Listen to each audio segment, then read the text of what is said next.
Тэгэхээр сүүлийн үед нийслэл Улаанбаатар хотод маань тог тасрах үзэгдэл ихээр гарсаар байгаа. Тэгээ үүний улмаас энгийн ард иргэд ажил амьдрал дугаа цэнгэлээр хохирсоор байна. Эрх баригчид эрчим хүчний реформыг эрчим хүчний хязгаарлалтаар эхлүүлжээ.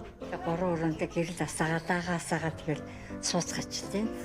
Одоо би жишээ нь тог тасрангууд одоо ажиллаа хийж чадахгүй байгаа байхгүй юу? Хоол буцлаагүй байхад ингээ таслаа хийж байгаа. Одоо хаа дүүрэх тасраад байна гинэ. Одоо тэгээ хидэд манай сансарт ирэх юм бүү мэд. Босчаач өөрсдөө.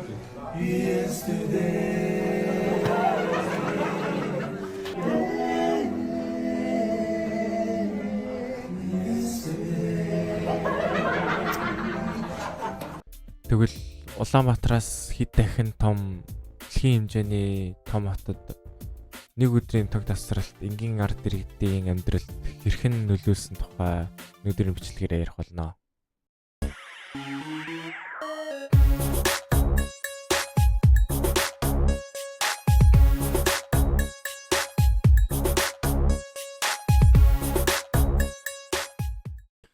Би энэ тухай хаанаас хизээ сонсч ирсэн сайн санахгүй байгаа ч гэсэн тухайн үед төржсэн сэтгэл нь гэвэл яг The Purge киноны зохиол шиг санагдчихсэн. Тэгээд яагаад гэвэл 1977 онд Нью-Йоркт болсон энэ үйл явдал маань өмнө болон дараа нь болсон 2 удаагийн тог тасралтнаасаа хав илүү хор хөнөөлтөй байснараа илүү онцлог байсан юм.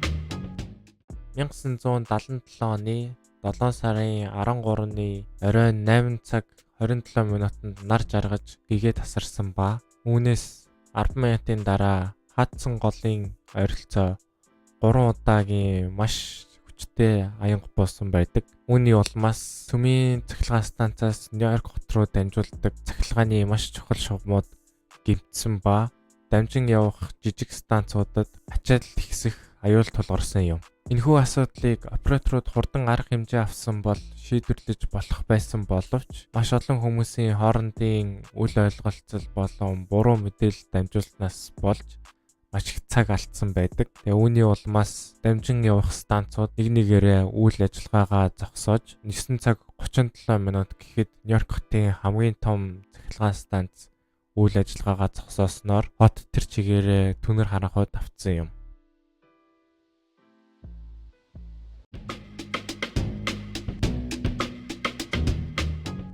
It was terrible.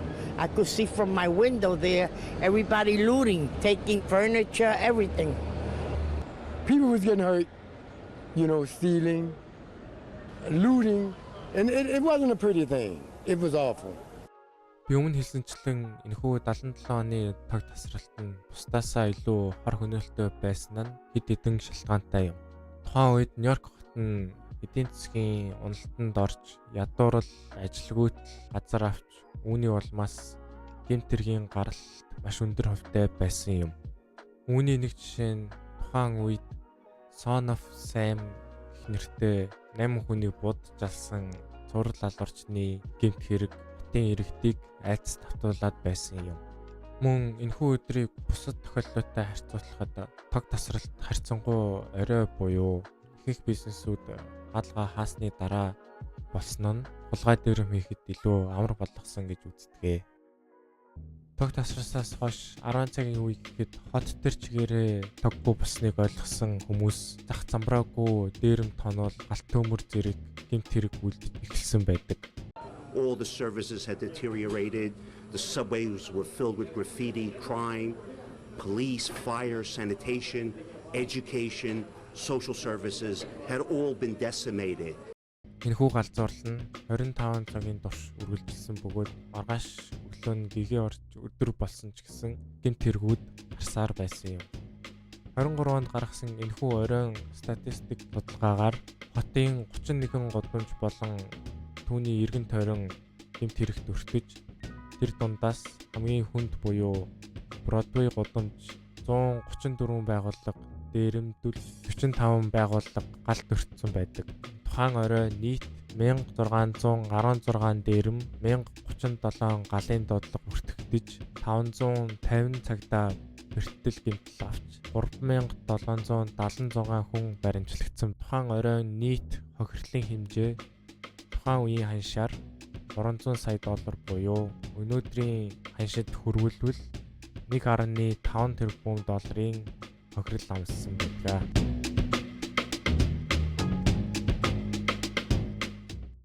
At this moment, more than 90% of the electrical power has been restored in Greater New York. Con Ed hopes for full restoration by midnight tonight, but thousands are still without power. 25 цагийн дараа гэхэд хот эргүүлэн цахилгаантай болсон ч гэсэн маш олон энгийн иргэд, бизнес эрхлэгч нар эд хөрөнгө, сэтгэл санаа болон эрүүл мэндээрээ хохирсон байдаг. Мэдээж энэхүү үйл явдлын дараа халдлагад өрссөн байгууллагууд өөрсдийн аюулгүй байдал болон хамгаалалтаа эрс сайжруулсан. Харин одоо энэхүү үйл явдалтай холбоотой миний сонирхлыг хамгийн их татсан зүйлийн тухай ярилцаад бичлэгээ өндөрлөцгөөе.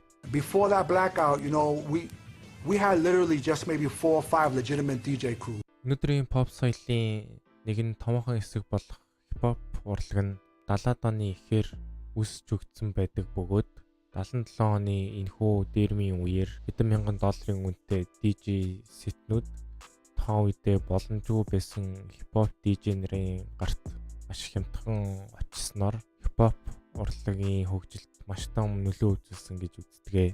Help crash the gate down and crawl in and pull out a clubman to mix up. But like I said, couldn't just say I'm going to be a DJ. You needed equipment. And that's all I really, wanted. The next day, the very next day, it sprung this whole revolution of DJs. That was a huge spark and a huge contribution to the hip-hop culture.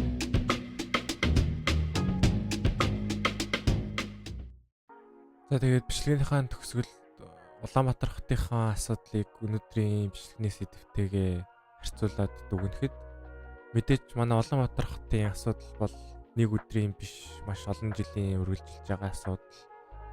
Гэсэн хэдий ч аль нь тухайн үед нь зөв арга хэмжээг яралтай авч чадсан бол шийдэж болох байсан асуудлууд боловч хүмүүсийн буруутай шийдвэр, буруутай үйлдэлээс болж энгийн ард иргэд тохирсон юм төсөөтэй үйл явдлууд байгаа. Миний хувьд энэхүү бичлэгний үйл явдлаас ойлгож авсан зүйл гэвэл альва асуудал бэрхшээл хэзээ ч ханаас гараад ирж болдог. Харин тэр үед бэлэн бэлтгэлтэй байх нь маш чухал. Энэхүү бичлэгийг үзэж байгаа хүмүүстээ ч гэсэн ямар нэг асуудал бэлтгэлтэй байж саад бэрхшээл багтай тулаарай гэж хүсье. Энэхүү бичлэг таалагдсан бол лайк, шеэр, subscribe. Тэгээд дараагийн бичлэгээр уулзлаа. Түр баяртай.